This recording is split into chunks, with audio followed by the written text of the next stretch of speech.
El concepto contemporáneo de una deidad suprema suele estar vinculado a características de omnipotencia inherente, benevolencia absoluta y un dominio indiscutible desde un estado de confort inalterable. La concepción moderna asume que la entidad de mayor jerarquía en un sistema de creencias posee un control total y un conocimiento ilimitado simplemente como un derecho adquirido por su propia naturaleza divina. Sin embargo, el análisis de los registros históricos de los pueblos germánicos y escandinavos revela un paradigma existencial radicalmente opuesto. El entorno geográfico de estas culturas, definido por climas gélidos extremos, tierras de cultivo limitadas y una constante amenaza a la supervivencia biológica, estructuró una visión del cosmos regida por la escasez. En este universo lógico y transaccional, absolutamente nada se obtiene de forma gratuita. Cada adquisición de poder, influencia o información exigía un pago equivalente, y la moneda de cambio universal era el sacrificio directo y el daño físico severo.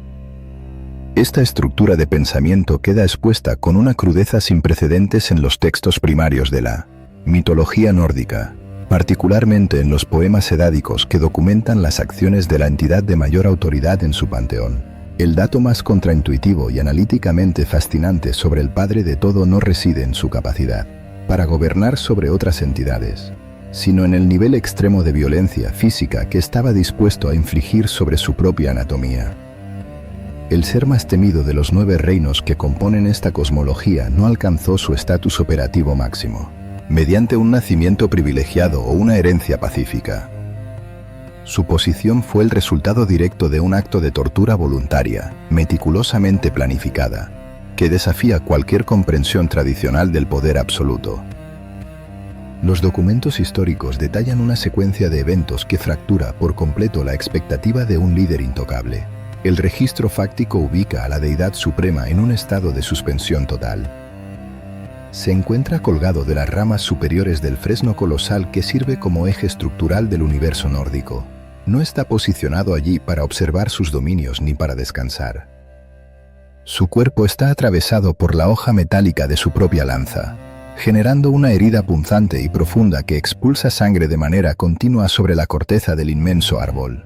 Su organismo queda completamente expuesto a las corrientes de aire a bajas temperaturas, sin ningún tipo de protección térmica. La cronología de este evento es específica y documentada con precisión en los textos antiguos. Transcurren exactamente 9 días y 9 noches en esta condición de deterioro físico progresivo. Esto equivale a 216 horas ininterrumpidas de exposición. Durante este periodo prolongado, el aislamiento es absoluto. Ninguna otra entidad, ya sea de naturaleza divina, humana o elemental, se aproxima a su ubicación para intervenir. El protocolo de este sacrificio establece que no debe recibir asistencia de ningún tipo. No ingiere un solo gramo de alimento sólido. No recibe una sola gota de hidratación. El cuerpo de la deidad es llevado metódica y deliberadamente hacia el límite clínico de la inanición, la deshidratación severa y el choque hemorrágico derivado de la herida abierta en su costado. Es fundamental comprender que este escenario no constituye un castigo impuesto por una fuerza superior, ni es el resultado de una derrota táctica frente a un adversario. Se trata de un confinamiento solitario autoimpuesto y una mutilación estrictamente calculada. La deidad ejecuta un sacrificio de su propio ser físico, entregándolo como ofrenda a su propia figura de autoridad, creando un ciclo cerrado y autosuficiente de tormento metódico. El objetivo de esta operación extrema carece de cualquier motivación altruista. No busca redimir a una población humana ni proteger una ubicación geográfica de un desastre inminente. El propósito es exclusivamente transaccional y de recolección de inteligencia. A través de la inducción de un sufrimiento fisiológico insoportable, el Padre de todo busca presionar los límites estructurales de la realidad material para forzar la revelación de datos ocultos. En la fase final de este proceso de 216 horas, al borde del colapso sistémico total, su enfoque visual logra captar la información solicitada desde el vacío inferior. Lo que identifica son las estructuras geométricas de las runas. En este contexto, las runas no son simples letras, sino la tecnología lingüística fundamental que rige las leyes de la física, la manipulación de la materia y el código base del universo. Mediante un esfuerzo vocal y físico extremo, toma posesión de este sistema de información y lo integra a su intelecto, logrando finalmente liberarse de su fijación en el árbol. Este registro plantea un perfil psicológico altamente complejo. Resulta perturbador que la figura central de una sociedad históricamente reconocida por su eficacia militar y sus tácticas de incursión asigne su máxima prioridad y soporte el nivel más alto de destrucción celular no para obtener una ventaja armamentística directa o invulnerabilidad física, sino para asegurar la adquisición de información clasificada. En la lógica operativa de esta entidad, la superioridad real no proviene de la masa muscular o la fuerza de impacto, sino de la monopolización de los datos y la capacidad para descifrar los mecanismos subyacentes del entorno, independientemente del costo biológico que esto represente. Antes de explorar cómo es posible que una mentalidad tan analítica opere dentro de un marco de guerra constante, existe un espacio necesario para la interacción. La forma en que las civilizaciones codifican a sus líderes mitológicos revela datos precisos sobre su propia psicología social. Nos encantaría saber desde qué parte del mundo se sintoniza esta transmisión y cuál figura histórica se considera que posee la mente táctica más implacable. Igualmente, si este método de análisis fáctico y directo aporta valor a la comprensión de la historia antigua, suscribirse a este canal asegurará la recepción continua de investigaciones de este nivel de detalle. El trayecto narrativo que comienza aquí tiene como objetivo desmantelar las interpretaciones suavizadas que han alterado la figura del Padre de todo a lo largo de los siglos. Aceptar el contrato de este documental implica acompañar una investigación fría y cronológica sobre las verdaderas motivaciones de una entidad que opera bajo parámetros incomprensibles para la moralidad moderna. A lo largo de las siguientes etapas de este análisis, se abordarán interrogantes fundamentales que estructuran este perfil mitológico. Se explorarán los misterios detrás de su intervención directa en la ingeniería estructural del cosmos y los métodos radicales empleados para procesar la materia primordial. La investigación profundizará en la obsesión continua por la recolección de datos estratégicos, cuestionando hasta qué punto esta deidad estaba dispuesta a sacrificar otras partes de su propia anatomía para expandir su red de inteligencia a nivel global. Se analizará el misterio de su doctrina militar, examinando por qué la preparación para el combate requería un sistema logístico tan complejo y la recolección sistemática de personal humano específico, alejándose de la imagen del líder guerrero convencional para revelar a un arquitecto de conflictos a gran escala. Además, se documentarán los protocolos de manipulación psicológica, el espionaje y las tácticas de infiltración que contradecían las normas éticas de su propio sistema de creencias, abriendo la pregunta sobre los límites de su pragmatismo. Finalmente, todo este comportamiento aparentemente errático y extremo se someterá a un análisis de causa y efecto. Se buscará descifrar el misterio principal que justifica toda esta red de sacrificios, conspiraciones y acumulación de recursos bélicos. Se identificará la amenaza terminal, el punto de colapso calculado matemáticamente que obligaba a esta deidad a vivir en un estado de emergencia perpetua. Este es el viaje hacia la disección fáctica del dios de la sabiduría, la guerra y la poesía. Este es Odín al descubierto. La cosmología nórdica no plantea un origen del universo a partir de la nada absoluta, ni propone que el cosmos fue ordenado por un comando verbal benevolente.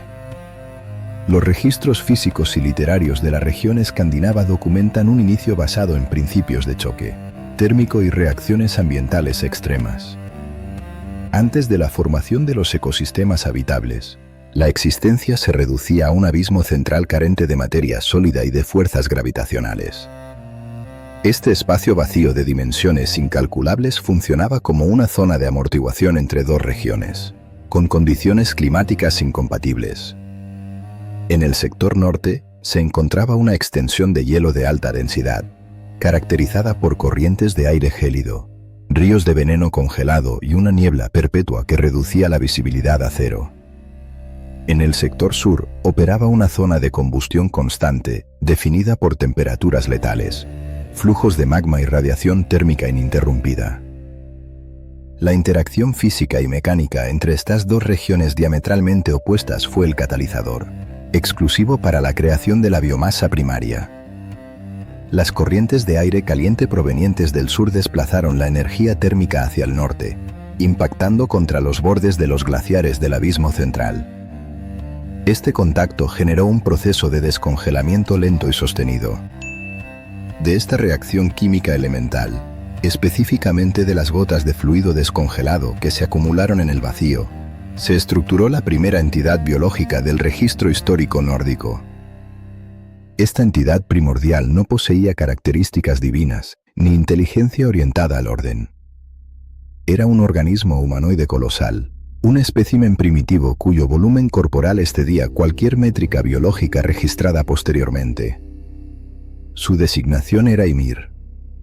La existencia de este espécimen no estaba regida por la ética o el propósito arquitectónico, sino por el consumo incesante de recursos y un crecimiento entrópico continuo.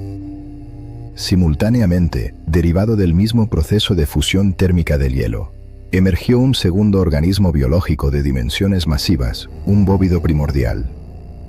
La función fisiológica de este animal era la sustentación del gigante, produciendo flujos inmensos de fluidos nutritivos que el humanoide consumía para mantener su metabolismo acelerado. A su vez, el animal colosal requería sustento, el cual obtenía lamiendo los grandes bloques de hielo salado que flotaban en el abismo. Este proceso de fricción biológica repetitiva sobre la superficie de los glaciares reveló gradualmente un nuevo material genético atrapado en el hielo. Los registros son precisos respecto a la cronología de esta extracción. Durante el primer día de fricción ininterrumpida, el animal liberó folículos pilosos que formaban cabello humanoide. Durante el transcurso del segundo día, la fricción desgastó el hielo lo suficiente para exponer una estructura craneal completa. Al finalizar el tercer día de extracción metódica, surgió del bloque gélido un espécimen masculino íntegro, dotado de fuerza física, agilidad y un nivel de consciencia superior. De este individuo biológicamente aislado se originó una nueva línea genética. A través de la reproducción, esta línea dio lugar a una segunda generación, la cual produjo 3 entidades masculinas directas. El mayor de estos 3 hermanos fue el individuo que, a través de sus acciones tácticas, eventualmente asumiría la autoridad máxima y el control absoluto de la realidad física. En este entorno primordial confinado, la coexistencia pacífica a largo plazo era matemáticamente insostenible. El gigante original, Ymir, poseía una biología errática. Se reproducía de manera asexual y sin control a través de la transpiración celular de sus extremidades durante sus periodos de inactividad. Este proceso generaba una sobrepoblación acelerada de entidades masivas y destructivas que consumían el espacio y los recursos sin aportar ninguna estructura, diseño o utilidad al abismo circundante. Frente a esta crisis de expansión descontrolada y la amenaza de un colapso por agotamiento de recursos, los 3 hermanos implementaron una resolución estrictamente utilitaria y carente de piedad. No hubo una declaración de hostilidades formal. No existió un intento de mediación diplomática, ni el conflicto fue motivado por un sentido abstracto de justicia o superioridad moral. Se trató de una operación de neutralización táctica directa. El asesinato del espécimen colosal constituyó el primer evento de violencia a gran escala registrado en esta cosmología, ejecutado con una precisión letal y planificada. La interrupción de las funciones vitales de una entidad de tal masa generó un derrame hemorrágico de proporciones catastróficas. El volumen de sangre expulsado por las arterias cortadas del gigante fue de tal magnitud que provocó un evento de inundación global dentro del vacío. Esta marea de fluidos biológicos se radicó por asfixia y sumersión a casi la totalidad de la población de gigantes originada por la entidad eliminada. Solo 2 especímenes lograron asegurar su supervivencia al abordar una estructura de madera flotante, garantizando la preservación de su línea genética, la cual operaría como la fuerza antagonista principal en los ciclos históricos posteriores. El aspecto central y más analítico de este evento fundacional no reside en la ejecución táctica del asesinato, sino en el procesamiento industrial del cadáver biológico. Los arquitectos de esta operación no abandonaron los restos en el vacío espacial. En un despliegue de ingeniería a escala planetaria, trasladaron la inmensa masa de tejido y hueso hacia el punto geométrico central del abismo. El cuerpo sin vida no fue tratado con reverencia funeraria, sino clasificado inmediatamente como un banco de materias primas. La construcción del mundo material y de las zonas habitables fue, en el sentido más literal del término, un proyecto de disección quirúrgica y reciclaje anatómico extremo. La metodología aplicada expone un pragmatismo absoluto, donde la materia biológica del enemigo derrotado es procesada para crear la infraestructura de la realidad. La densa masa muscular y los tejidos blandos de la entidad colosal fueron extirpados, comprimidos y extendidos uniformemente sobre el vacío para conformar la corteza terrestre, estableciendo la plataforma sólida sobre la cual evolucionaría toda la flora y fauna futura. Los fluidos corporales restantes, específicamente la sangre contenida en las cavidades primarias y el sistema circulatorio, fueron drenados metódicamente y distribuidos en depresiones geológicas para constituir los océanos de agua salada, los mares interiores y la red de ríos que segmentan las masas continentales. El sistema óseo del gigante, compuesto por estructuras calcáreas de resistencia extrema a la compresión, fue fracturado intencionalmente mediante fuerza contundente. Los fémures y columnas óseas de mayor tamaño fueron incrustados profundamente en la nueva corteza muscular terrestre para operar como cordilleras y sistemas montañosos, otorgando estabilidad tectónica a la placa geográfica. Los fragmentos óseos de menor calibre, junto con las piezas dentales extraídas de la cavidad bucal del espécimen, fueron triturados y esparcidos a través del terreno, conformando los lechos de roca sólida, las formaciones de grava y los depósitos de minerales que cubren la superficie terrestre. La ingeniería atmosférica requirió el procesamiento de la estructura superior del cadáver. La bóveda craneal completa fue amputada del sistema espinal y levantada para ser posicionada como un domo inmenso, cubriendo la totalidad de la nueva geografía terrestre. Para prevenir el colapso gravitacional de esta masiva estructura ósea sobre la superficie habitable, se desplegaron 4 entidades secundarias. Estas fueron ubicadas en las coordenadas topográficas exactas correspondientes a los 4 puntos cardinales, con la asignación perpetua y exclusiva de sostener el peso físico del cráneo gigante. Posteriormente, el tejido cerebral blando fue extraído de la cavidad craneal y arrojado con fuerza contra el interior de este domo. Los fragmentos de materia gris quedaron suspendidos en la nueva atmósfera, alterando su composición para formar el sistema de nubes y corrientes de aire que regulan los patrones meteorológicos de precipitación. Para solucionar la carencia total de iluminación natural y la necesidad de calefacción sobre la corteza biológica, los arquitectos recolectaron partículas de plasma incandescente directamente de la zona de combustión del sur.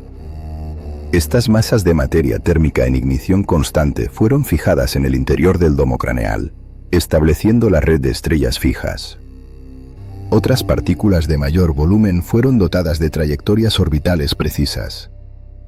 Esta acción no solo proporcionó una fuente de luz estable, sino que funcionó como la instalación de una tecnología cronológica.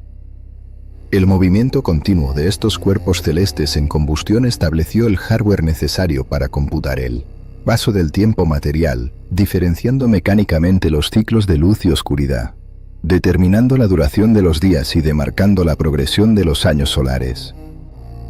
Finalmente, el perímetro perimetral de la zona geográfica central, designada para la habitabilidad y el desarrollo de la especie humana, requería una barrera defensiva impenetrable para bloquear el acceso de fuerzas hostiles del exterior.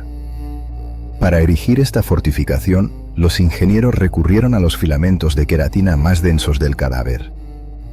Las cejas y las pestañas del gigante fueron arrancadas, entrelazadas con tensión estructural y solidificadas para construir un muro fronterizo masivo y continuo. Esta valla biológica aisló el hábitat central, creando un perímetro de seguridad militarizado conocido como el recinto del medio. Este proceso de manufactura expone sin alteraciones la naturaleza operativa de la entidad que rige el panteón. La base fundamental de la realidad material no es producto de una emanación pacífica, sino el resultado directo de un desmembramiento calculado y letal. La autoridad suprema forjó la estructura geométrica del universo a través de la violencia física, la disección minuciosa y la reutilización de la biomasa de su adversario primario. La capacidad mental para visualizar un sistema ecológico y geológico plenamente funcional a partir de la anatomía de un cadáver demuestra un enfoque psicológico orientado exclusivamente hacia la utilidad, la extracción de recursos y el establecimiento del orden físico. Este evento establece la métrica táctica que gobernará todas sus decisiones venideras. La aplicación de fuerza extrema cuando los parámetros lo requieren y la priorización inflexible de la estructura estratégica por encima de cualquier consideración ética. La consolidación de la realidad material a partir del procesamiento biológico de entidades adversarias estableció la infraestructura base del universo nórdico. Sin embargo, la construcción física de las masas continentales y la regulación termodinámica del ecosistema representaban únicamente la primera fase operativa. En cualquier sistema estructurado, la fuerza motriz empleada para la creación y el mantenimiento del orden tiene un límite de eficacia funcional.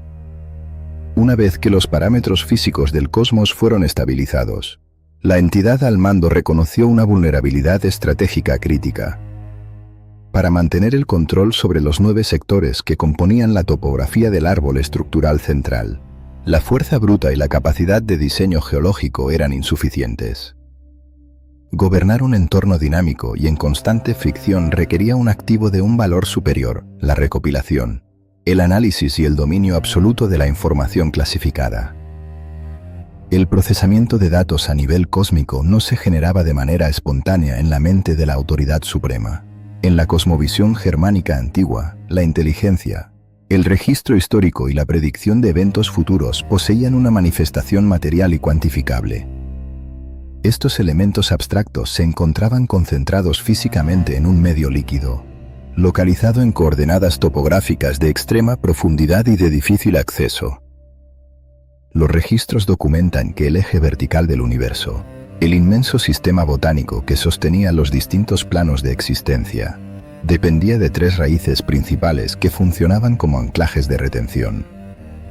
Una de estas raíces masivas penetraba directamente hacia el sector geográfico habitado por las entidades gigantes, las mismas formas biológicas hostiles que habían sobrevivido a la inundación primordial descrita en los primeros archivos de esta investigación. Exactamente por debajo de esta raíz de contención operaba un acuífero subterráneo continuo. La sustancia contenida en esta formación geológica no correspondía a la composición molecular del agua estándar. Se trataba de una solución densa que almacenaba la totalidad de los eventos pasados, la comprensión de los mecanismos de causa y efecto, y los modelos estadísticos de probabilidad sobre las líneas de tiempo futuras. Esta reserva de inteligencia estratégica era conocida bajo la designación del Pozo de Mimir. El acceso a este depósito de alta seguridad no estaba libre de restricciones. La protección perimetral e intelectual del acuífero recaía sobre un custodio designado, un individuo llamado Mimir, cuya biología se había adaptado al consumo constante de este recurso. Mimir no operaba como una unidad de infantería para la defensa de la posición. Su función era la de un administrador de sistemas y un analista primario. Su propio nivel de procesamiento cognitivo superaba las métricas estándar debido a su rutina diaria de hidratación con el líquido del pozo, acción que ejecutaba utilizando un instrumento de recolección sonoro altamente especializado, clasificado como el cuerno resonante. Comprendiendo la necesidad ineludible de actualizar su propia base de datos interna para prevenir amenazas estructurales, el líder del Panteón inició un despliegue operativo hacia este sector subterráneo. La aproximación no se realizó mediante una movilización de tropas o el uso de intimidación balística. El tránsito a través de las fronteras enemigas requirió tácticas de infiltración silenciosa y un viaje de exploración individual.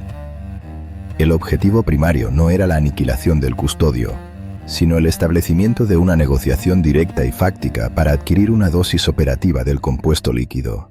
Al establecer contacto visual y verbal con el administrador del pozo, la autoridad suprema formuló una solicitud de extracción sumamente específica.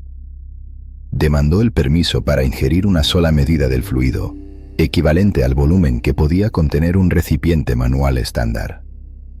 La respuesta protocolar del custodio validó la regla fundamental de esta cosmología, la inexistencia absoluta de transacciones gratuitas.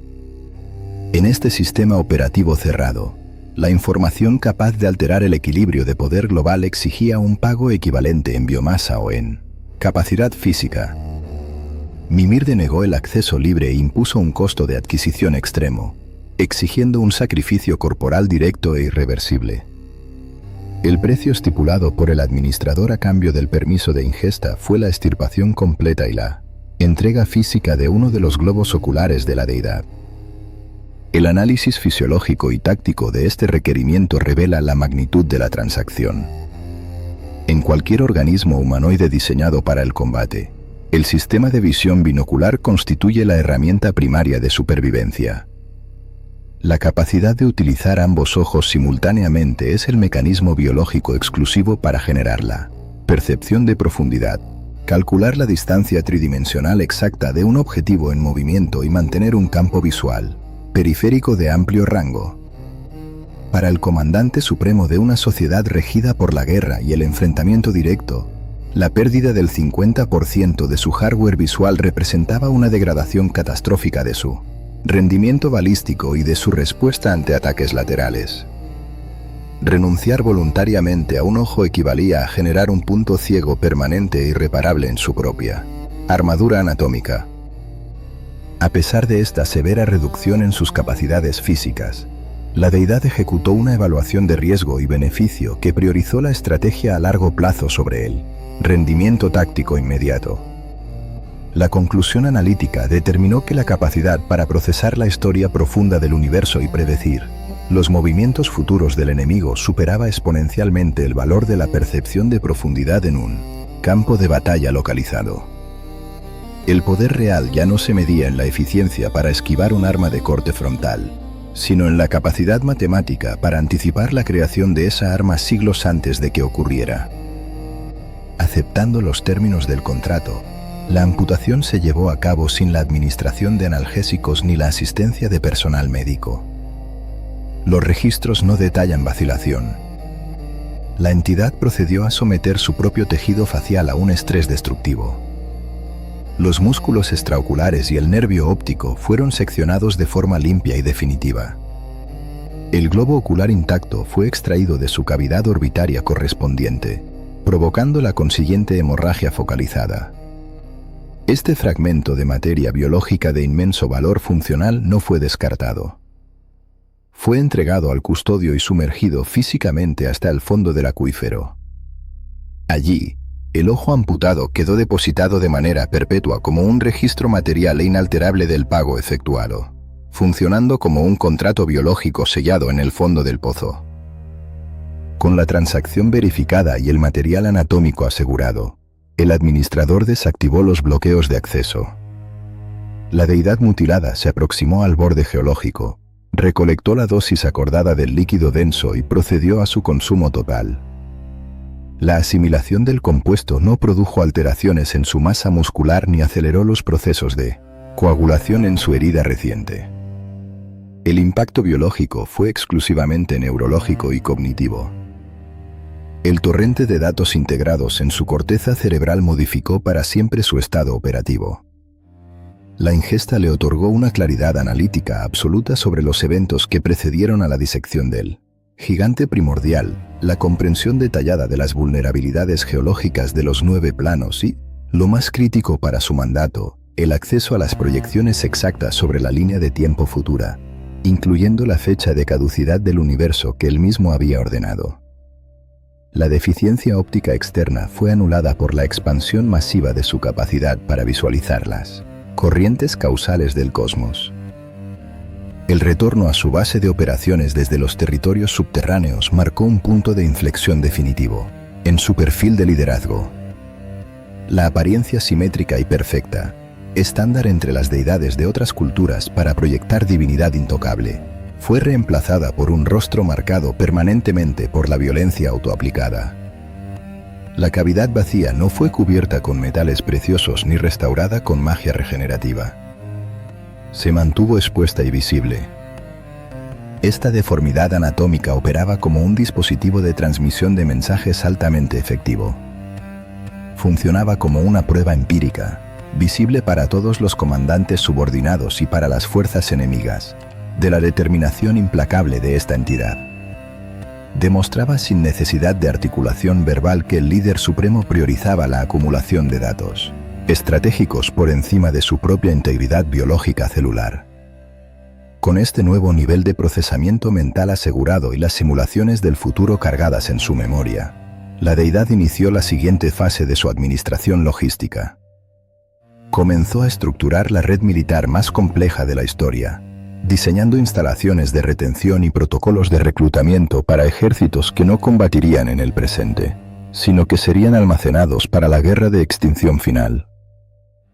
La concepción generalizada de las deidades bélicas en las estructuras mitológicas de la antigüedad suele estar dominada por la exhibición de fuerza física pura, el frenesí destructivo y la participación directa en la línea de frente durante los conflictos armados. Se espera que el dios de la guerra sea un combatiente impulsado por la furia, un ejecutor de violencia irracional que lidera las cargas de infantería. Sin embargo, el análisis fáctico de los registros operativos del comandante supremo del panteón nórdico revela una doctrina militar radicalmente distinta. Su perfil táctico no corresponde al de un soldado de choque cegado por la adrenalina, sino al de un arquitecto de conflictos globales, un estratega calculador y un gestor logístico que opera desde un puesto de mando centralizado. La guerra, bajo su administración, no es un estallido emocional de violencia, sino un proceso industrial de recolección de activos y preparación paramilitar. La infraestructura central de esta inmensa operación logística se materializó en una construcción de escala, colosal ubicada en el sector de máxima seguridad de los dominios divinos. Esta edificación ha sido sistemáticamente malinterpretada y romantizada por la cultura popular posterior, presentándose frecuentemente como un destino de descanso eterno, un paraíso de recompensa espiritual o un salón de banquetes pacífico para los difuntos. El examen riguroso de los textos históricos elimina esta fachada poética. La instalación funcionaba estrictamente como un complejo de entrenamiento de combate continuo, un cuartel general de alta capacidad y un almacén de retención biológica para divisiones de infantería pesada. El diseño arquitectónico de este recinto de contención, lejos de emplear materiales de construcción estéticos o metales preciosos con fines ornamentales, utilizaba equipamiento militar reciclado a una escala masiva, demostrando una estética funcional y amenazante.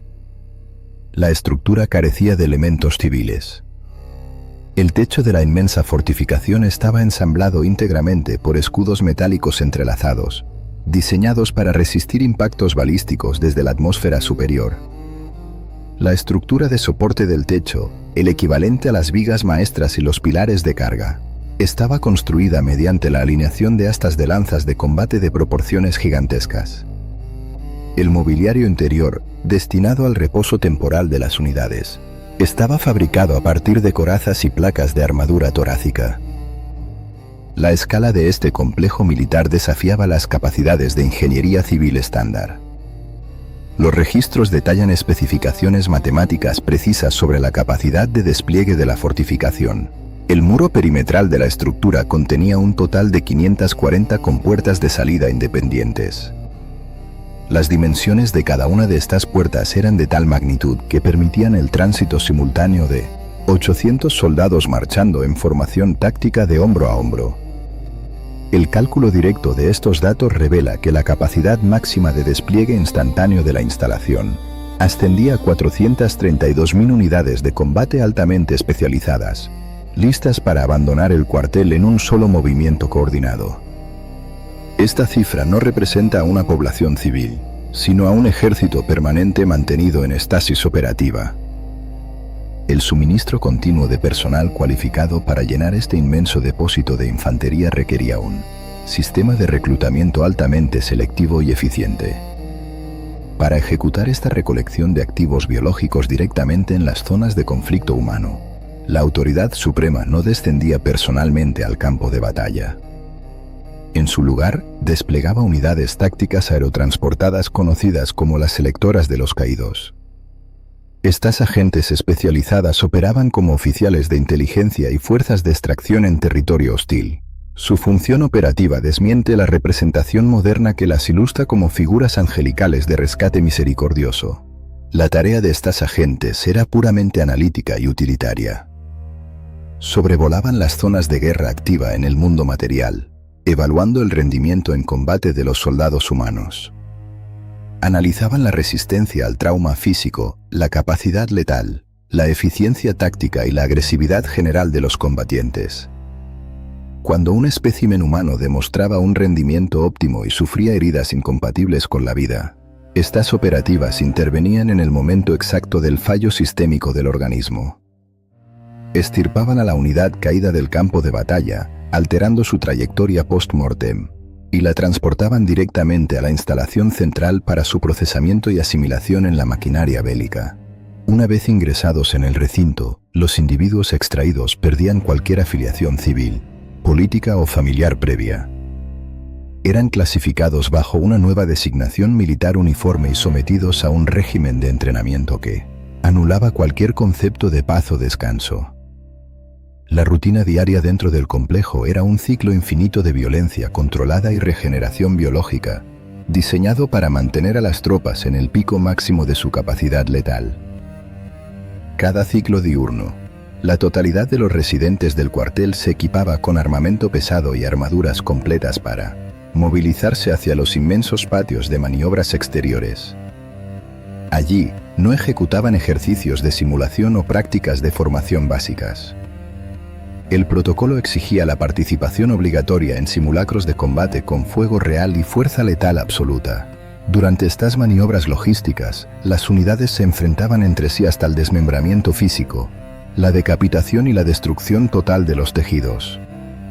El patio de entrenamiento operaba como una picadora de carne a escala industrial, donde cientos de miles de soldados experimentaban la muerte violenta de manera repetida cada 24 horas. La sustentabilidad de este modelo de entrenamiento extremo requería una anomalía biológica fundamental: la capacidad de regeneración sistémica acelerada. Al finalizar el ciclo de combate diurno, los organismos masacrados en el patio experimentaban una reconstrucción celular completa. Los miembros amputados se reconectaban, los órganos perforados sanaban sin tejido cicatricial y las unidades recuperaban su operatividad funcional íntegra para retornar al interior de la estructura. El mantenimiento de los niveles calóricos y la hidratación de más de 400.000 unidades militares, sometidas a un desgaste físico de esta magnitud, presentaba un desafío logístico colosal. Para solucionar el abastecimiento, la instalación operaba con una cadena de suministro alimenticio biológicamente imposible en la naturaleza estándar, basada en un circuito cerrado de recursos inagotables. El suministro de proteínas se extraía de un único espécimen porcino de masa incalculable. Este animal era sacrificado, hervido y procesado diariamente por el personal logístico de la cocina para alimentar a la totalidad de las tropas, de manera idéntica al ciclo de los soldados. El organismo del animal se regeneraba completamente al anochecer, listo para ser procesado nuevamente en el ciclo siguiente. De manera paralela, el sistema de hidratación y provisión de carbohidratos dependía de una unidad biológica especializada, un caprino de gran tamaño posicionado en el nivel superior de la fortificación. El sistema glandular de este animal estaba alterado para secretar un flujo ininterrumpido de fluido, embriagador y altamente calórico, en un volumen tan extremo que era capaz de llenar los depósitos necesarios para abastecer a la totalidad de las guarniciones instaladas en el cuartel. Todo este complejo sistema, desde la recolección selectiva de tropas humanas hasta la infraestructura de entrenamiento a muerte diaria y la logística alimentaria de regeneración perpetua, no respondía a un deseo de glorificación bélica a corto plazo o a la simple celebración de victorias pasadas. Constituía un protocolo de máxima seguridad, una fase de preparación metódica y obsesiva. La autoridad suprema no estaba acumulando este ejército para iniciar una campaña de conquista contra territorios vecinos. La recolección de esta fuerza militar masiva era una medida defensiva preventiva. La existencia del complejo y sus procesos internos representaban la respuesta táctica y fáctica a los datos, adquiridos previamente sobre la inevitabilidad del colapso estructural del universo. Las tropas no estaban siendo preparadas para vivir, sino que estaban siendo almacenadas y afiladas como herramientas de un solo uso para ser desplegadas en él. Momento exacto en que las fuerzas hostiles del exterior iniciaran la demolición de la realidad. El comandante supremo gobernaba el presente, pero su maquinaria militar operaba de manera exclusiva bajo la sombra de un futuro catastrófico y matemáticamente comprobado. La adquisición de armamento físico y la recolección logística de divisiones de infantería constituían elementos estructurales en la doctrina de defensa de la máxima autoridad del Panteón. Sin embargo, el análisis exhaustivo de los registros operativos demuestra que la supremacía táctica no se sostenía exclusivamente mediante la fuerza contundente. El control a gran escala de poblaciones, la desestabilización de facciones enemigas y la consolidación de alianzas requerían un instrumental de naturaleza asimétrica. En este ecosistema de hostilidad constante, la capacidad para manipular la percepción de la realidad a través del lenguaje funcionaba como un arma de destrucción masiva de carácter psicológico. La obtención de esta tecnología lingüística específica requirió la ejecución de una de las operaciones encubiertas más complejas y carentes de ética documentadas en la mitología nórdica. El origen de este recurso estratégico se remonta a la conclusión de un conflicto armado global entre las dos coaliciones principales de entidades superiores. Para formalizar el cese de hostilidades y garantizar el cumplimiento del armisticio, ambas facciones ejecutaron un protocolo de tregua biológica. Los líderes de ambos bandos depositaron muestras de su propia saliva dentro de un contenedor central común. Esta mezcla de fluidos no fue descartada. Mediante la aplicación de procesos de alteración de la materia, la combinación de enzimas y marcadores genéticos de ambas razas generó de manera espontánea una nueva entidad biológica singular. Este espécimen fue catalogado bajo la designación de Kvasir. La función operativa de Kvasir no era el combate. Su estructura neurológica operaba como un disco duro de capacidad ilimitada, albergando la suma total del conocimiento, la capacidad analítica y la inteligencia de ambas facciones creadoras. Su existencia representaba la máxima concentración de datos puros moviéndose libremente por el territorio geográfico. Esta condición de procesador de información ambulante lo convirtió en un objetivo de alto valor para agentes independientes. La eliminación de esta unidad biológica no fue perpetrada por una fuerza militar extranjera, sino por dos ingenieros subterráneos que operaban en el sector de la minería profunda. Estos individuos no actuaron impulsados por la animosidad, sino por un incentivo estrictamente industrial. Al interceptar a Kvasir, procedieron a su ejecución táctica con el único propósito de recolectar su biomasa. El cadáver fue sometido a un proceso de drenaje absoluto, extrayendo la totalidad de su volumen sanguíneo. Este fluido vital, saturado con la información y la capacidad cognitiva de la entidad, fue vertido en 3 recipientes de contención específicos. Para estabilizar la sangre y prevenir su degradación celular, los ingenieros añadieron una alta concentración de secreciones azucaradas producidas por insectos polinizadores. El resultado de esta fermentación química controlada fue un compuesto líquido de alta densidad, capaz de otorgar a quien lo ingiriera la maestría absoluta sobre la elocuencia, la persuasión extrema y la manipulación acústica de la información. Este activo biológico fue clasificado como el hidromiel de la poesía. La posesión de este fluido no permaneció bajo el control de los ingenieros. A través de una serie de disputas territoriales y extorsiones, el cargamento completo fue confiscado por una entidad perteneciente a la facción enemiga de los gigantes, un individuo de gran envergadura territorial.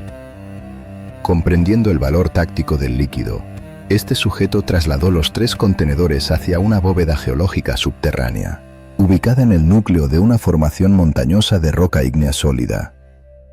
Para garantizar la seguridad del perímetro interno, desplegó a su propia descendiente biológica femenina como la única guardia de seguridad autorizada, sellando la montaña desde el exterior. La detección de este activo inmovilizado activó de inmediato los protocolos de adquisición del comandante supremo. A diferencia de sus intervenciones militares directas, esta extracción requería la anulación completa de su identidad pública. La deidad despojó su indumentaria de combate y adoptó una designación operativa falsa, presentándose bajo un seudónimo que se traduce de manera fáctica como el trabajador del daño o el ejecutor del mal. Esta nomenclatura anticipaba la naturaleza de las tácticas que estaba a punto de desplegar. La infiltración inicial requirió la desestabilización de la economía local de la región enemiga. El agente encubierto localizó a una cuadrilla de 9 trabajadores agrícolas que operaban bajo el mando del hermano del custodio de la bóveda. Acercándose a la zona de recolección, ofreció un servicio de optimización para sus herramientas de corte manuales, utilizando un material abrasivo especializado que incrementó la capacidad de disección de las hojas metálicas a niveles letales. Al finalizar el proceso, lanzó la herramienta de afilado al aire, induciendo una competencia agresiva por su posesión. La fricción psicológica generada resultó en un evento de fuego amigo inmediato. Los 9 trabajadores, armados con las hojas recién optimizadas, se aniquilaron mutuamente en cuestión de minutos. Habiendo erradicado intencionalmente a la totalidad de la fuerza laboral, el agente se presentó ante el administrador de los terrenos agrícolas, asumiendo la responsabilidad de ejecutar el trabajo de los 9 individuos caídos a cambio de una única compensación al finalizar el ciclo de cosecha, la mediación directa para obtener acceso a la bóveda montañosa y consumir el fluido cognitivo. El contrato fue aceptado por necesidad logística. Tras cumplir con la cuota de trabajo físico estipulada, el agente exigió el pago. La aproximación a la bóveda demostró la ineficacia de la fuerza bruta frente a las defensas geológicas. El muro de roca sólida impedía cualquier brecha convencional. Para solucionar este obstáculo, el agente instruyó a su contratista para que utilizara una herramienta de perforación mecánica rotativa contra la superficie de la montaña. La perforación continuó hasta crear un microtúnel que conectaba con la cámara interior. En este punto exacto, el líder del panteón ejecutó una maniobra biológica que violaba las normas éticas de su propia estructura de mando, el uso del cambio morfológico directo. Comprimiendo su masa ósea y alterando la disposición de sus órganos internos, transmutó su forma física humanoide en la de un reptil cilíndrico de diámetro reducido. Esta forma de serpiente le permitió deslizarse a través de la microperforación en la roca, eludiendo por completo las barreras de seguridad perimetral y accediendo directamente a la cámara de contención donde se encontraban los 3 recipientes y la unidad de guardia asignada. Una vez en el interior, el agente recuperó su morfología humanoide para iniciar la fase final de la extracción. La neutralización de la guardia de seguridad no se ejecutó mediante violencia física, sino a través de una operación de guerra psicológica y manipulación emocional prolongada. Durante 3 ciclos de rotación planetaria ininterrumpidos, el infiltrado desplegó tácticas de persuasión y seducción sistemática sobre la entidad femenina aislada. El objetivo de esta interacción no contenía ninguna base afectiva real. Se trataba de una transacción fría y calculada. El acuerdo final establecido tras los 3 ciclos de proximidad física fue la autorización para ingerir exactamente 3 medidas del fluido almacenado. El agente procedió hacia los contenedores, utilizando la autorización concedida para un consumo limitado. Ignoró los parámetros del acuerdo y ejecutó una ingesta total. En 3 movimientos de deglución masiva, drenó por completo los 3 recipientes geológicos, almacenando la totalidad del compuesto biológico en su propio tracto digestivo. Con el activo asegurado internamente, la exfiltración debía ser inmediata. Para abandonar el espacio aéreo enemigo a máxima velocidad, ejecutó una segunda alteración morfológica extrema. Reconfiguró su estructura celular para adoptar la masa, la envergadura y la aerodinámica de un ave rapaz de dimensiones colosales. Despegando desde el interior de la montaña, inició una trayectoria de vuelo vertical hacia las coordenadas de su propia instalación militar. El custodio original de la bóveda, al detectar la brecha de seguridad, adoptó una forma aviar similar e inició una persecución atmosférica de alta velocidad. El vuelo de extracción concluyó cuando el agente cruzó la frontera del espacio aéreo aliado. En las instalaciones receptoras, el personal logístico había preparado una serie de tanques de contención vacíos. Frenando su descenso, el ave de presa ejecutó una contracción muscular violenta de su sistema gástrico, regurgitando la totalidad del fluido químico directamente en los contenedores de almacenamiento aliados. La ejecución de esta operación encubierta consolidó un cambio en el paradigma operativo de la deidad. La infiltración bajo identidad falsa, el sabotaje, el asesinato inducido de civiles, la manipulación emocional de un objetivo aislado y el robo directo fueron validados como métodos aceptables. Además, el uso de la alteración biológica de la forma, una práctica asociada a la tecnología mágica conocida como el Seid, evidenció que el comandante estaba dispuesto a cruzar cualquier límite moral o cultural de su propia sociedad si la recompensa estratégica lo justificaba. La posesión del fluido de la persuasión le otorgó la capacidad final para redactar los códigos de la realidad, a través del lenguaje, sumando el engaño y la propaganda a su arsenal de defensa absoluto. La consolidación del poder a escala cósmica requiere una infraestructura que trascienda la simple acumulación de fuerza bruta o la capacidad de procesar grandes volúmenes de información histórica. Habiendo asegurado el acceso directo a los datos tácticos del universo y dominado las técnicas de guerra psicológica a través de la manipulación del lenguaje, el líder operativo del panteón nórdico procedió a la tercera fase de su estructuración defensiva. Esta etapa consistió en el equipamiento físico y la implementación de una red de vigilancia biológica de alta precisión. Un comandante supremo, por más avanzado que sea su procesamiento cognitivo, resulta ineficaz si no posee las herramientas balísticas, logísticas y de reconocimiento necesarias para proyectar su autoridad sobre el terreno geográfico. Para la fabricación de su armamento primario, la autoridad suprema no dependió de las capacidades industriales de su propia facción. En su lugar, recurrió a una externalización de la manufactura, delegando los contratos de producción a una raza de ingenieros subterráneos. Estos individuos, clasificados en los registros como enanos, operaban en los niveles inferiores de la corteza terrestre y poseían el monopolio absoluto sobre la metalurgia avanzada, la manipulación de polímeros minerales y la integración de códigos rúnicos en el armamento.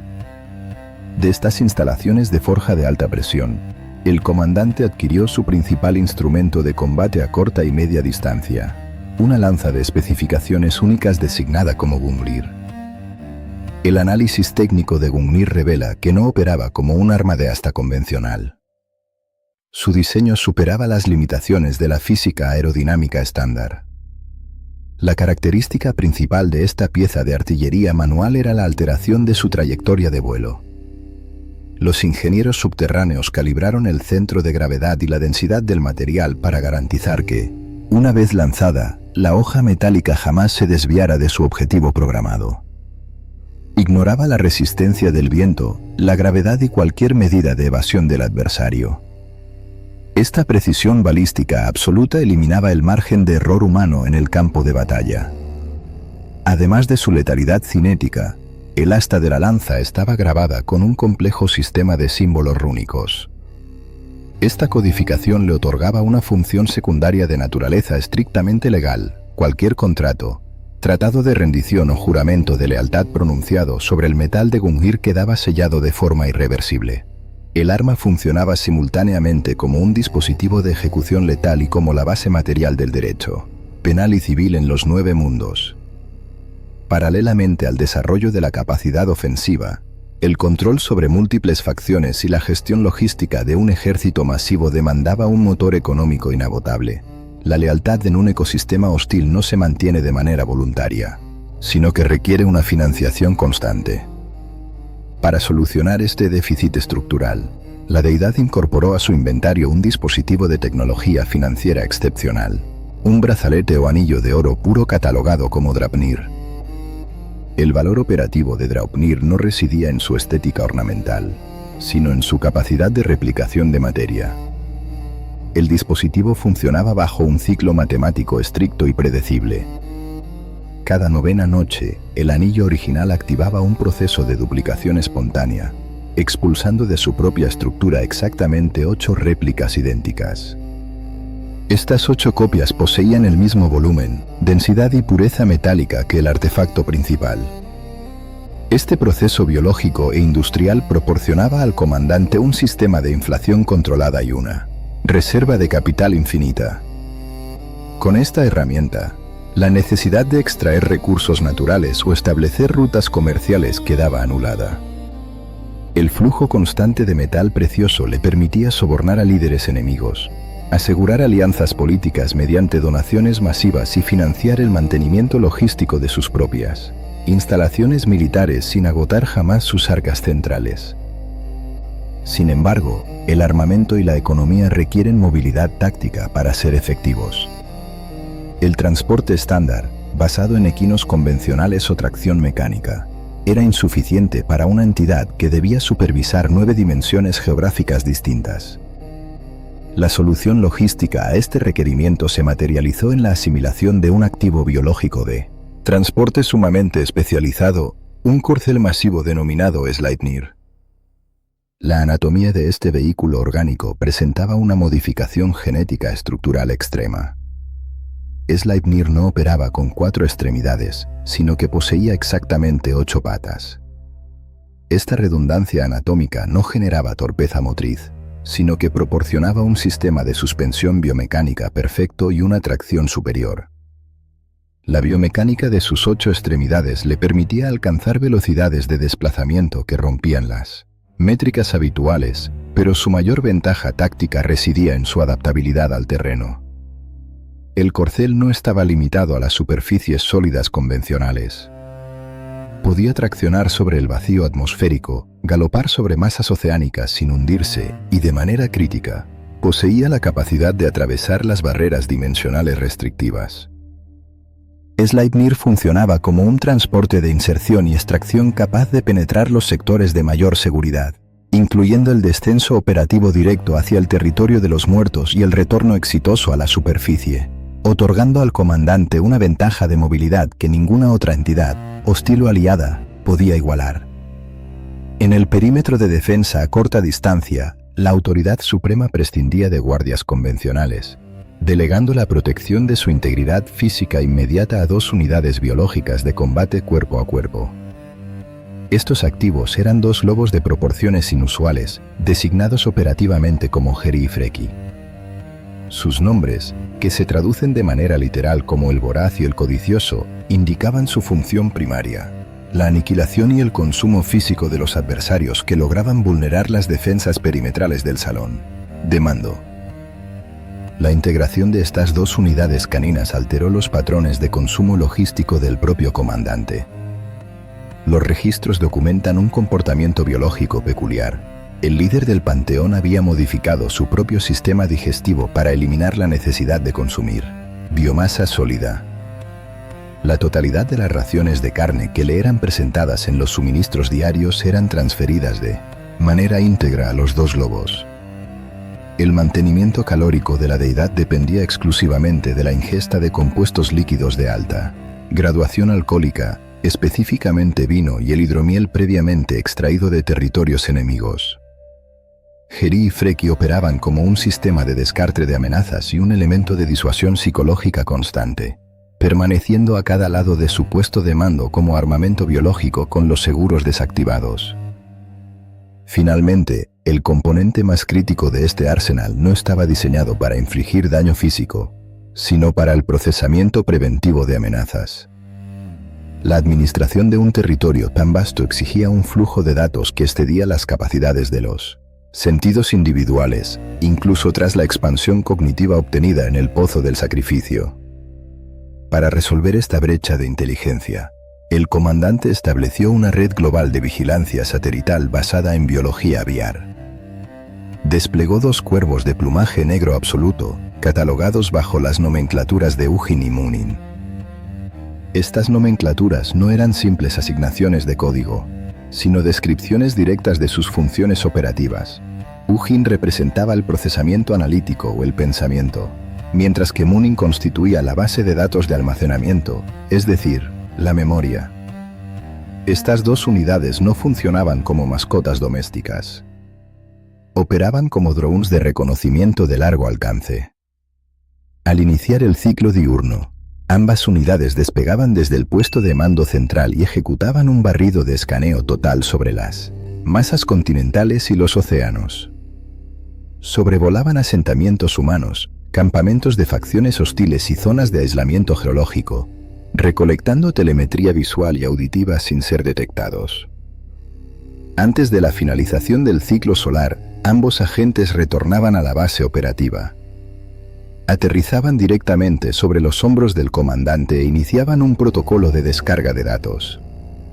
Mediante una transmisión acústica directa a los receptores auditivos de la deidad, los cuervos verbalizaban la totalidad de los eventos geopolíticos, los movimientos de tropas enemigas y las conversaciones clasificadas interceptadas a nivel global durante la jornada. Esta red de inteligencia absoluta generaba, sin embargo, una vulnerabilidad psicológica estructural en la figura del líder. Los registros históricos exponen una admisión de debilidad táctica inusual por parte del comandante. Documentan su temor diario frente a la posibilidad de que los drones aviares fueran interceptados o neutralizados por fuego antiaéreo enemigo durante sus rutas de patrullaje. El estrés operativo se centraba específicamente en la unidad Munin. La pérdida del cuervo Ugin habría significado una reducción en la capacidad analítica, un daño severo pero recuperable. Sin embargo, la destrucción de Munin, la materialización biológica de la memoria externa de la deidad, habría provocado un borrado catastrófico de su base de datos táctica y de su registro histórico, dejándolo expuesto e incapaz de gestionar la defensa frente a la crisis inminente que sabía que se aproximaba. Este arsenal de armamento perfecto, economía infinita y vigilancia global operaba bajo una sombra de paranoia constante y justificada. La acumulación masiva de infantería pesada, el despliegue de una red de vigilancia biológica a nivel global y las alteraciones físicas irreversibles, detalladas en las fases anteriores de esta investigación, no configuran el patrón de comportamiento de un líder, seguro de su supremacía. Por el contrario, la suma de estas acciones establece el perfil clínico de una entidad operando bajo un estado de paranoia, estructural y permanente. El comandante supremo del panteón nórdico no gobernaba desde la ilusión de la invulnerabilidad o la paz garantizada. Su incesante recolección de inteligencia estratégica, obtenida mediante el sacrificio de su propio tejido ocular, le proporcionó una ventaja táctica invaluable que simultáneamente funcionó como su condena psicológica definitiva. A través del análisis de los datos extraídos, descubrió empíricamente que la línea temporal del universo poseía una fecha de caducidad inalterable. El evento de extinción masiva, codificado en los registros históricos bajo la designación del destino final de las deidades, no representaba una simple probabilidad estadística o una advertencia moral condicionada al comportamiento de las poblaciones. Constituía una certeza cronológica y matemática. A diferencia de otras estructuras teológicas donde la intervención divina o el arrepentimiento colectivo pueden cancelar un apocalipsis proyectado, la cosmología germánica y escandinava funcionaba bajo un determinismo cósmico absoluto. El orden físico y biológico establecido tras la disección del gigante primordial estaba programado para experimentar un colapso total. El líder supremo poseía el conocimiento fáctico de que sus fuerzas de contención, independientemente de su volumen o nivel de entrenamiento, estaban destinadas a sufrir un fallo crítico sistémico. Su inmensa maquinaria de guerra no estaba siendo ensamblada para evitar el fin, sino para ejecutar un protocolo de resistencia terminal frente a una derrota garantizada. Para comprender la magnitud justificada de esta paranoia, resulta imperativo catalogar las variables de amenaza específicas que mantenían a la deidad en un estado de alerta máxima perpetua. Los adversarios proyectados para el evento final no operaban como ejércitos convencionales susceptibles a la disuasión diplomática, el bloqueo económico o la superioridad táctica estándar. Se trataba de entidades que funcionaban como fuerzas de disrupción entrópica a escala planetaria. El primer vector de amenaza directa y personal para el comandante no provenía de una facción enemiga externa, sino de una anomalía biológica gestada y criada temporalmente dentro de su propio perímetro de máxima seguridad, un espécimen canino clasificado como el lobo Fenrir. Este organismo representaba un error crítico en el ecosistema de las deidades. Poseía una mutación anatómica severa que anulaba por completo los inhibidores celulares que regulan el desarrollo de la masa ósea y muscular. Su volumen corporal se incrementaba a un ritmo acelerado y continuo, sin un límite biológico preestablecido. En sus etapas iniciales, el espécimen fue retenido y alimentado bajo estricta vigilancia en las instalaciones centrales, operando bajo la suposición táctica de que mantener a la amenaza bajo control visual directo minimizaría los riesgos. Sin embargo, el crecimiento exponencial de la criatura superó rápidamente cualquier parámetro de domesticación.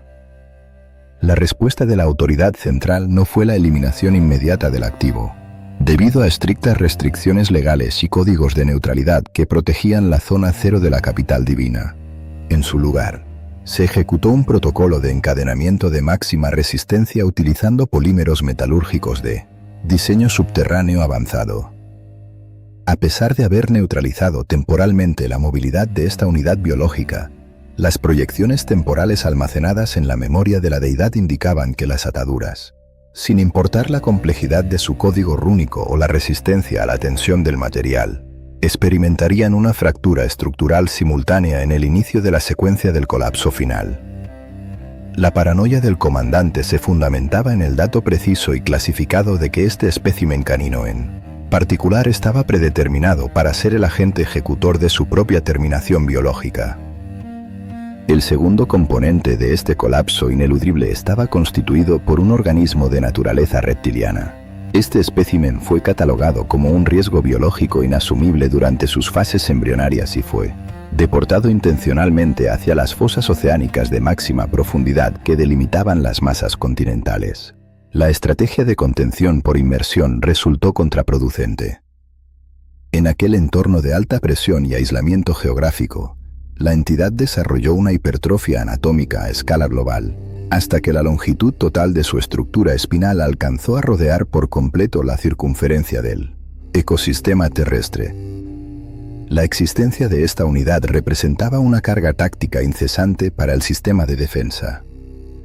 Su capacidad de amenaza no se limitaba a su toxicidad química letal, sino a su habilidad para inducir eventos sísmicos devastadores y tsunamis de proporciones aniquiladoras con cada alteración mecánica de su posición en el lecho marino.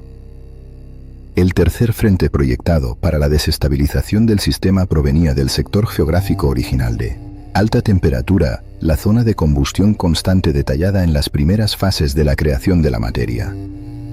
Los análisis de inteligencia anticipaban la movilización en masa de una fuerza de infantería pesada, compuesta íntegramente por biomasa incandescente y materiales ígneos. La directiva operativa de esta legión hostil no contemplaba la ocupación de territorios o la extracción de recursos. Su único objetivo táctico era la ejecución de una invasión termoquímica, diseñada para elevar la temperatura atmosférica y continental hasta alcanzar el punto de ignición absoluto, con la meta de incinerar la plataforma terrestre construida y evaporar los océanos circundantes. El procesamiento continuo de estas tres métricas de aniquilación generó una doctrina de mando basada en el utilitarismo extremo y la desconexión emocional. La carga psicológica de enfrentar un jaque mate comprobado matemáticamente eliminó cualquier consideración ética en las operaciones de la deidad.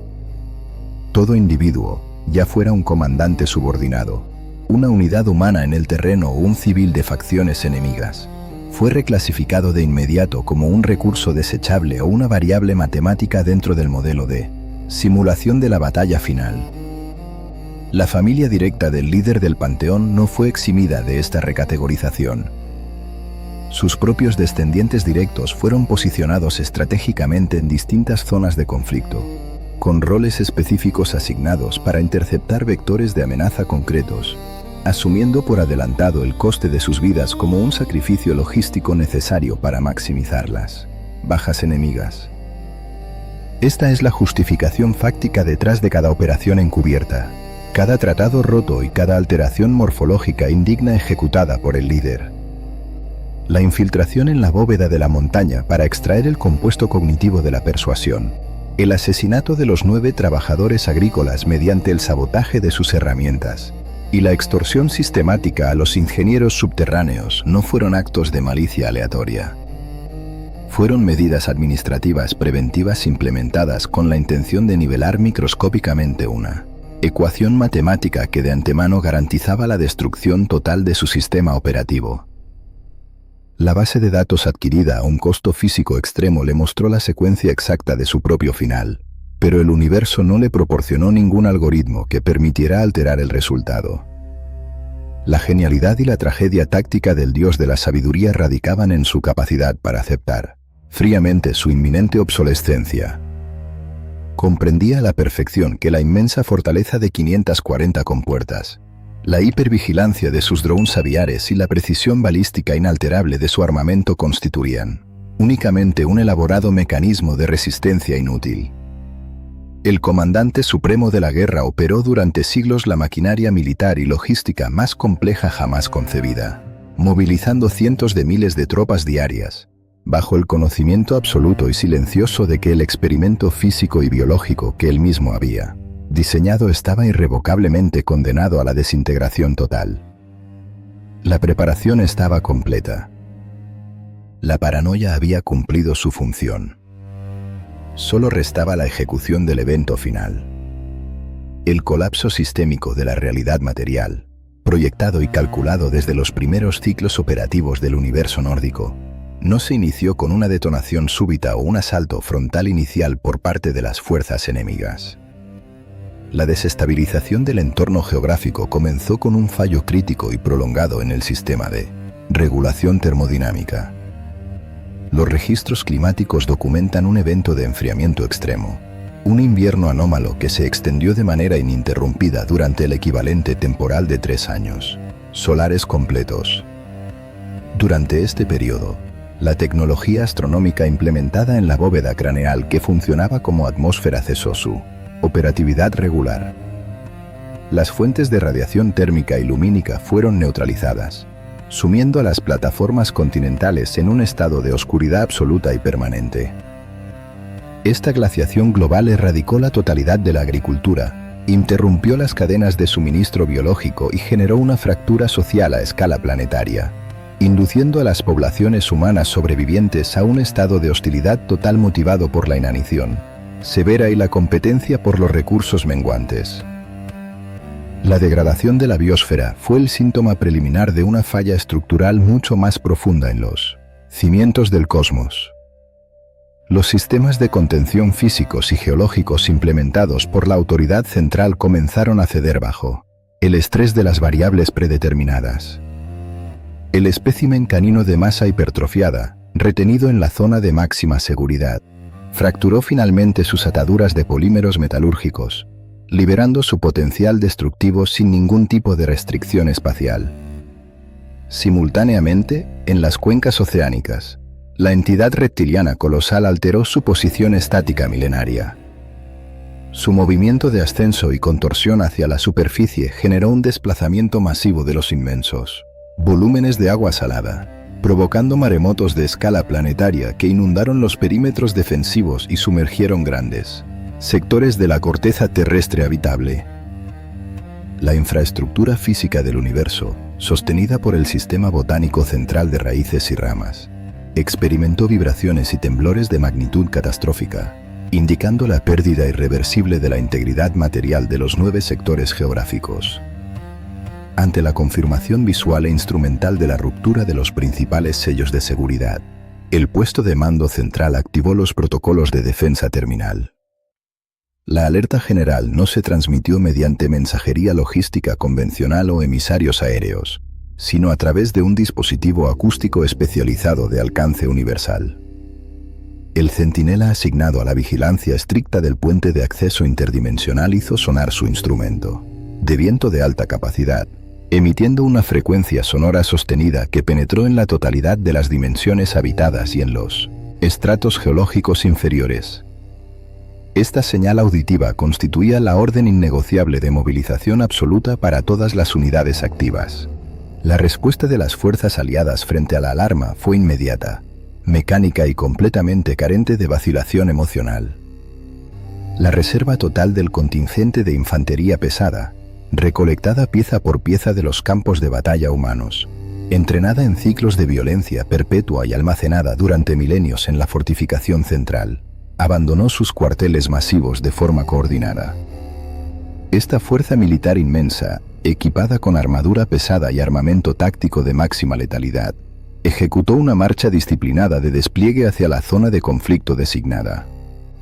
El punto de encuentro y concentración para el enfrentamiento final era una llanura de extensión topográfica masiva, calculada geométricamente con precisión para acomodar el volumen físico de las legiones defensivas y las fuerzas invasoras procedentes de los sectores de alta temperatura extrema y del abismo oceánico profundo. El líder operativo y arquitecto de este sistema de defensa no dirigió la movilización masiva desde una posición de retaguardia analítica o un puesto de observación seguro. Asumió directamente la posición de vanguardia, montado sobre su vehículo biológico de 8 extremidades para maximizar su tracción en el terreno inestable y portando el arma de asta diseñada para mantener una trayectoria de impacto inalterable. La aproximación táctica hacia el campo de batalla definitivo se ejecutó bajo la asimilación fáctica y el conocimiento absoluto de que las probabilidades de victoria matemática y supervivencia a largo plazo eran estrictamente nulas. La doctrina militar aplicada por el comandante en esta fase final de existencia no buscaba la preservación de su propia integridad biológica, sino la optimización implacable del daño estructural infligido al adversario y el cumplimiento riguroso del cronograma de exterminio mutuo preestablecido en los análisis predictivos. Al ingresar a la llanura de combate masiva, la estructuración del conflicto global se fragmentó de inmediato en una serie de enfrentamientos tácticos, individuales de altísima intensidad y fuerza destructiva.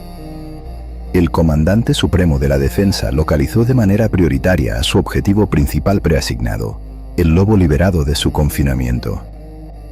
La descripción directa de esta unidad biológica enemiga en el momento exacto del contacto visual revela una anomalía anatómica aterradora y carente de toda proporción física lógica. Su hipertrofia maxilar había alcanzado un grado de deformidad en el cual, al extender la apertura de sus fauces para el ataque, la mandíbula inferior cortaba la superficie tectónica del terreno, mientras que la mandíbula superior rasgaba físicamente la capa superior de la atmósfera. El espacio intermedio generado por esta apertura funcionaba como una zona de aniquilación gravitacional, consumiendo e integrando a su sistema biológico toda la materia sólida, los fluidos ambientales y el espacio aéreo en su ruta de avance incesante. El choque cinético entre la máxima autoridad táctica y la disrupción biológica absoluta no se prolongó en un intercambio de maniobras defensivas o en un despliegue de evasión prolongado. El líder ejecutó una orden de carga frontal directa contra la zona de peligro, empuñando su armamento con la precisión balística programada desde su forja en los niveles subterráneos. Sin embargo, la ventaja tecnológica acumulada y el inmenso volumen de datos estratégicos recolectados resultaron operativamente insuficientes frente a la magnitud física bruta de la fuerza entrópica. Los registros históricos y operativos son implacables, fríos y directos al documentar la resolución instantánea de este combate asimétrico. No se reportó ninguna intervención divina externa, ni existió un fallo técnico en el despliegue del arma primaria del comandante. Simplemente, la masa anatómica pura del enemigo sobrepasó por completo cualquier capacidad de contención física individual. El Dios Supremo, el arquitecto meticuloso de la realidad material, el estratega de milenios y el procesador de inteligencia más avanzado del ecosistema cósmico, fue engullido y procesado anatómicamente por el espécimen canino en un solo movimiento, marcando la terminación definitiva de sus funciones vitales, su procesamiento de datos y su mando operativo. La aniquilación repentina del nodo central de la cadena de mando no provocó una retirada táctica, el colapso de la moral o la rendición de las fuerzas aliadas remanentes en la llanura. El protocolo militar de contingencia extrema, preestablecido y programado para este escenario exacto de decapitación del liderazgo, se activó de manera automática e inmediata. Una de las unidades secundarias especializadas del panteón defensivo, un combatiente de infantería descendiente biológico directo de la autoridad caída, ejecutó la maniobra de represalia calculada matemáticamente. Esta unidad operativa había sido equipada con una pieza de tecnología de impacto sumamente específica, un calzado táctico ensamblado y compactado a lo largo del tiempo a partir de la acumulación de recortes y fragmentos de material resistente descartados durante innumerables generaciones humanas. Utilizando el diseño de presión de esta armadura focalizada en la extremidad inferior, el combatiente estabilizó con precisión contundente la mandíbula inferior del adversario canino, clavándola directamente contra el lecho de roca sólida del terreno. A continuación, el operador aplicó una fuerza cinética ascendente de intensidad máxima sobre la mandíbula superior del animal, provocando la fractura mecánica y estructural completa del cráneo de la entidad y neutralizando permanentemente la amenaza biológica primaria del campo de batalla. La ejecución fría de esta acción táctica verificó la naturaleza estrictamente utilitaria y carente de afecto del líder caído, quien había posicionado a sus propios activos biológicos familiares como herramientas mecánicas de un solo uso, para garantizar la finalización de la ecuación de destrucción mutua asegurada. Simultáneamente a la eliminación efectiva de la amenaza canina masiva, los demás frentes de contención geográficos experimentaron fallos sistémicos progresivos e irreversibles. Las fuerzas de invasión termoquímica, procedentes de manera ininterrumpida desde la zona geológica de combustión del sur, avanzaron en formación sobre la llanura de combate ya devastada. La unidad de mando de esta falange agresora desplegó un armamento incendiario de área cuyo nivel de ignición superaba ampliamente el punto de fusión de la totalidad de los materiales de construcción planetarios, implementados en el primer ciclo del cosmos. El despliegue de esta artillería de energía extrema generó una reacción termodinámica en cadena a nivel global y sin posibilidad de contención. La biomasa forestal, las bases operativas secundarias y los asentamientos estructurales de todas las facciones entraron en ignición, instantánea y simultánea. La temperatura atmosférica general se elevó drásticamente hasta alcanzar niveles de evaporación masiva sostenida, consumiendo los reservorios oceánicos de agua salada por completo y reduciendo los complejos ecosistemas biológicos terrestres a un estado de ceniza estéril. El soporte físico-estructural del continente central finalmente cedió de manera absoluta. Las placas tectónicas masivas, desestabilizadas en su núcleo por la exposición al exceso térmico extremo y por la presión inversa del lecho oceánico ahora expuesto, colapsaron sobre su propio peso gravitacional. Las masas de tierra firme fragmentadas se hundieron de forma progresiva bajo el nivel del manto de fluidos hirvientes y magma expuesto, erradicando estructuralmente cualquier evidencia o rastro físico de la ingeniería civil a gran escala, implementada por los dioses durante la fase de creación biológica inicial. Los cuerpos celestes fijados metódicamente en la bóveda atmosférica se desestabilizaron y fueron consumidos por la radiación, y el universo material retornó a un estado basal de oscuridad inactiva, temperatura incontrolable y vacío operativo, concluyendo matemáticamente el periodo funcional de la simulación física nórdica. La evaluación táctica e histórica posterior de la figura del líder operativo supremo debe realizarse, obligatoriamente fuera de las métricas contemporáneas convencionales de moralidad, benevolencia pacificadora o la simple dualidad de éxito o fracaso en el campo de batalla.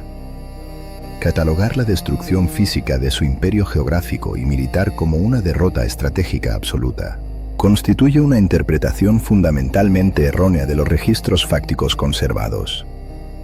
El legado de operaciones del padre de todo nunca consistió en el establecimiento ilusorio de un estado de paz, perpetua e inalterable, sino en la administración calculada, eficiente y brutal de una crisis de nivel de extinción que era temporalmente inevitable. Cada sacrificio físico autoimpuesto, cada operación de espionaje encubierta en territorio hostil, cada robo de tecnología biológica y cada violación de la ética protocolar estándar tuvieron como propósito exclusivo e innegociable extender la viabilidad funcional del sistema operativo el mayor tiempo posible, dentro de los márgenes matemáticos permitidos. El nivel masivo de conocimiento y datos procesados adquiridos de forma traumática en las instalaciones subterráneas le otorgó la ventaja analítica crucial que justificó por completo toda su administración basada en el terror logístico, la recolección de infantería muerta y el estado de emergencia permanente. La comprensión empírica de que el colapso final del ciclo biológico y físico no representaba un borrado absoluto y final de la materia, sino una fase necesaria y violenta de limpieza y reseteo del sistema cósmico subyacente. La aniquilación controlada de las infraestructuras principales y la incineración termoquímica completa del planeta en el combate final dejaron atrás un residuo genético, material y matemático programado explícitamente para la fase de reactivación biológica posterior. Una fracción calculada y mínima de las unidades aliadas de segunda generación logró sobrevivir al evento de colapso, aislándose fácticamente en sectores topográficos profundos no afectados directamente por la saturación térmica del ambiente. Asimismo, 2 especímenes genéticamente viables de la población humana estándar, ocultos de manera deliberada bajo protocolos de estasis en el interior de una anomalía botánica incombustible, evitaron la erradicación celular total y emergieron en la fase posterior para iniciar el proceso de repoblación sistemática de la nueva biomasa planetaria que emergería de los océanos enfriados. El dios de la sabiduría bélica operó de manera ininterrumpida bajo la inmensa presión psicológica del determinismo histórico absoluto y la carencia de alternativas de escape. Procedió a mutilar de manera permanente su propia anatomía ocular para adquirir el acceso directo a los planos y esquemas matemáticos exactos de la ruina inevitable de su propio sistema, y procedió a utilizar esa misma información clasificada para organizar, armar y financiar la operación de resistencia defensiva y logística más colosal registrada en la historia bélica de los 9 reinos. Ejecutó este despliegue de energía y violencia sin precedentes no con el objetivo irracional de salvar su propia integridad o extender infinitamente su dominio gubernamental, sino para garantizar a un nivel estructural que un fragmento operativo y residual de su ordenamiento inicial lograra cruzar con éxito la frontera letal del fuego aniquilador y la inundación tectónica. Su perfil táctico se consolida y sostiene en el registro analítico histórico como la máxima expresión del administrador operativo definitivo del pragmatismo de guerra puro, un comandante supremo que gestionó una catástrofe de nivel cósmico con precisión matemática, frialdad clínica y crueldad logística, garantizando de esta forma que, a partir de las cenizas y el colapso total calculado de su vasta red militar y biológica, se mantuvieran intactos los códigos y la arquitectura base fundamental necesarios para la inicialización y el desarrollo biológico de la siguiente iteración del ciclo universal.